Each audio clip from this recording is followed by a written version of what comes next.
And President Cyril Ramaphosa believes that ordinary South Africans will benefit from the series of G20 meetings that will take place in the country over the next 12 months. The president launched South Africa's presidency of the G20 in Parliament, where he promised to advance the interests of the country and the rest of the continent on the global agenda. Business editor Xolani Mbanjwa reports. Let the games begin. And that's how President Cyril Ramaphosa has kicked off South Africa's presidency of the G20, one of the world's most influential bloc of countries and influential organizations in the world, which is going to see South Africa becoming the center stage for the next 12 months until the G20 Leaders Summit is held in November 2025. South Africa's G20 presidency takes place at a moment and at a time in which the world is facing a number of serious challenges. The climate crisis is worsening and widening.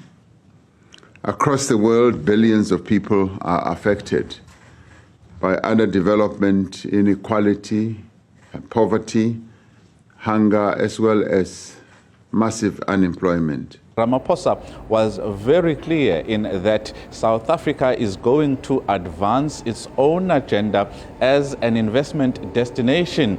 In the meantime, also putting Agenda 2063 of the African Union and Africa's agenda on center stage. We will use this moment to bring development priorities of the African continent and more broadly the Global South more firmly onto the agenda of the G20. Finance Minister Enoch Godongwana was also very clear to clarify how South Africa is going to benefit from hosting the presidency of the G20. If we had to look at the amount we'll probably table in February and look at the amount of income South Africa will make as a result of these meetings, there will be chalk and cheese.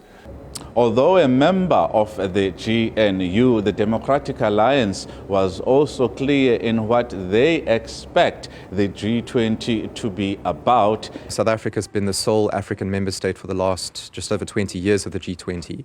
And I think that if we're going to champion African voices, we need to bring more African voices onto the platform. With more than 40 heads of states accompanied by high-level political, business and labor activists, these sort of protests, which have become a standing feature around G20 summits, are expected to also feature throughout the year, as 130 meetings are expected to be held on South African soil in the next 12 months. For Newzroom Afrika on Channel 405, I'm Xolani Mbanjwa in Parliament, Cape Town.